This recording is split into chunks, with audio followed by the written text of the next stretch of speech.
last week we did the mental weather report, and EO said that 50 Cent has given all Black people a kind of like a call to action that we can't be depressed. Call of action is... Okay, maybe not call to action. Yeah. What would you call that? Some words to live by? Words to live by. Black people cannot be depressed or don't have the luxury of being depressed. So we're going to change it to the culture weather report. What's going on? What's heating up? What's hot? What's cooling down this week? The first up is Blue Ivy's performance on Cowboy Carter. How do you feel about that? I thought it was great. I thought Blue did what she was supposed to do, and she's come a long way. She has. I think she's just blossoming before us. I love it. And I went into a deep dive. There's this page. I can't remember what it's called. You posted the birthday thing today off of that page? The birthday thing. For her? Was it a birthday thing? She's 13. That's what it She says. turned 13. No, I think she turned 13 in January. Well, the thing. But I posted, yes. I came off of that page. Get off them people page. Why? I don't know. You that's really a deep dive. That means you were. So how many? The reason why Hold on, let me ask you one question. How many pages one. did it take for you to get? Oh, just one? One. Okay. Because I started off with a different video. Yeah, I started off with one video, but then I looked at like all their posts. No, but I'm saying I've been like 8 pages in before. No. That's deep. No. I mean, I was doing some research for the show, and Blue Ivy's just blossomed. There was this video that I came across long after, like, I got on this page, and it was Beyonce basically speaking into the camera, probably like filming something, and was saying that Blue Ivy had read some comments about her performance after the one in 2023, and she locked in. That's what happened? She locked in. She started practicing and going to the studio, really wanting to improve. And she actually said, like, there's a video, and I'll find it and post it. But in the video, she said it just made her want to go and get better. And she noticed, she noticed that the more she did it, the better she got. Of course. Because she popped out. Oh, no, she popped out this time. I I was inspired by that. And I just love that their mom is really incorporating them and bringing them into her craft, right? And her thing that she's doing. Like, I think that's super dope. No? No, I had a question, but I don't think it's appropriate. Okay. Nah. You want to skip? Okay. Yeah. I'll respect that. Those are nothing about the Beehive. No. And I like B. I mess with B. Beyonce was in my top 5 artist rap out of the year. Ooh. Yeah. I definitely think that's deserving. Definitely deserving. No I remember one of the first albums I ever owned, like purchased with my own money, was The Writings on the Wall. That's the first one. That's the first album I purchased with my own money. I sat on the floor of my house at the time and literally listened to it from cover to cover. That's when you would get the booklet and really dive in. You pull out the little booklet, the pamphlet. Yeah, The Writings on the Wall. That was my album. The first one I purchased Mm-hmm. might have been BG Checkmate. Okay. You don't what? You know who BG is? From Cash Money Millionaires? No? Yeah, but your answers are vague. Like, you just kind of...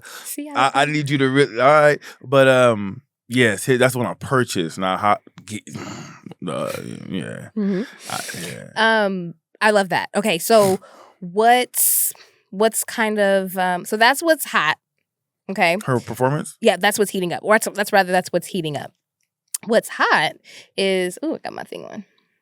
What's hot... Okay, no, what's heating up? Ryan Clark's... I sent it to you. Ryan Clark's kind of take on why Shedeur Sanders won the weekend, even though it seemed like he had lost in the actual draft. What did you think about that? It was cool. I like the points he made. And I guess that's just one perspective to view it from. You know, other people are looking at the money he lost potentially from being drafted higher. What I did like that he said was that none of the other quarterbacks are like better. You know, like he's clearly better than the ones they took before him. But I like his take though. I have nothing wrong with what he said. I liked everything he said. I think his take was so balanced, and it highlighted kind of, even though we didn't touch on this last week, his grace and his gratitude, I think, deserves to be highlighted. And I love that Ryan Clark actually like called that out, because you don't think that's... I want to say that's what he's supposed to do, but I just feel like he can't get on TV and say anything else. It'd be bad for his image. What I did firmly agree with is when they check in the rookie minicamp, they ain't talking to nobody else but Shedeur, and that's gonna be a distraction for the team. I mean, I can't help that. I No, am who I that's just am, what it you is. know? But they want to talk to Shedeur. The guy they took in the third round, I don't even know his name. Yeah. I mean, I think so your point was like that's what he's supposed to do. I hear you when you say that. And even if it is, there are some people who would do it grudgingly, wouldn't do it as gracefully. Like even if that's what you know that you're supposed to do, there are people who don't actually do that, right? A- Even after they have, I don't know, a media blowout or what have you, you could choose not to, and he And could or choose not to. if they do, you can tell it's like he didn't You could really tell it's mean it. He forced. had to, yeah. Exactly. So I think for what it's worth, I think I don't want to discount Shedeur's kind of performance and the way he handled the draft weekend. I think it was a really great example He was to young poised. men. Yeah, to young men on how you deal with adversity, right? When the cameras are on you and everybody's looking for you to say something, I can't point to one moment during that weekend where Shedeur was out of character or, didn't, didn't show up in a way that painted him in a good light. So I'm really proud of that. So when I heard Ryan Clark's take, because he was the one who originally said that Dion needs to back up and let Shedeur kind of He did say that. handle what So he you needs to think handle. do you think he still feels that way from what you heard on the new take? Or are this two different I think things two he was things can talking be about? true. I think you heard that they said some coaches Mhm. that are on the hot seat kind of, which means like if you don't win this year or have a good year, you're going to be fired. Some coaches didn't want to draft him because they thought that then Dion would be the one to replace them. That's plausible. It's politics. That's plausible. But to offset that, Mhm. Dion, because they say he knew that would be an issue, took an extension from Colorado. So basically saying, look, I just signed for 4 more years. Y'all ain't got to worry about me coming in, grabbing no kind of head coaching job from y'all if that's the I problem. mean, that entering the conversation makes a lot of sense. Listen. It makes a lot of sense, and it kind of, not to say that, there may not have been other reasons, but I think from the outside looking in, when you're looking at it, you're like, why wouldn't you draft Shedeur? And that's a very plausible, scenario. Because, I mean, if I was one of those coaches on the chopping block and I know that Dion's son can come here, I'm definitely thinking about that. That's definitely going to cross my mind. If Like, we don't hold do too on. good this year, which you more than likely won't with a rookie quarterback. Or you do good, but you They still think Dion get could do better. the star power of Dion outweighs you. Ticket sales go up. Media coverage goes up. Money being merch. Everything. So that's very plausible. Where did you hear that? Or was that just something that's in the group chat? No, that's I've heard pundits talk about it. Yeah. Interesting take. It's real. Very interesting It's take. real, because that's real. I can see that. You ain't come and take my job. Okay. And they still might lose it at the end of the day, which For is sure, crazy. but it ain't going to be the Dion. It ain't going to be the Dion. Yeah. All right, what's cooling off? Antonio Brown, he tried to shade Shedeur on, I think it was on Hollywood Unlocked online. You saw it? I sent it to you. I didn't see that. Oh, what happened? You didn't? Okay, so I'll put it up on the screen. But Antonio Insert Brown, here. yeah, I'm going to read it, actually. I thought I sent it to you. I don't really take anything Antonio Brown said has seriously. to say. He's one of those people that I'm telling you about who the talent is no longer there. So to stay relevant, they have to say crazy and outlandish things. You did say that. That's a really good example of that. I definitely agree. I can't find it really quickly, but what it is essentially he tried to shame him because he went and talked to the kids at the high school in Cleveland. I think it was John Marshall High School. And, Shedeur was basically just talking about how he felt during that draft experience. He didn't allow the negative comments to really get into his head. Like, he doesn't let outside influences, sway how he feels about himself. He's grateful that his dad, played the role that he played. And, a lot of hate comes from people who either don't have good parents or didn't have a good family structure. And so he handled it, again, handled it well. Talk was about that was what the talk was about. And so Antonio Brown either reposted or made a comment that he's now sucking up to or sucking eggplant now and doing talks at the high school.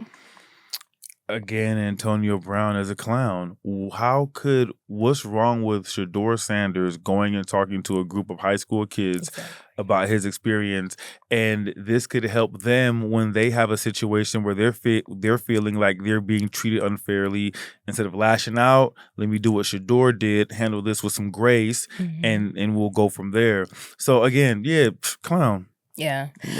I was really triggered by this though, because I'm like, this is an example of, kicking somebody when they're down.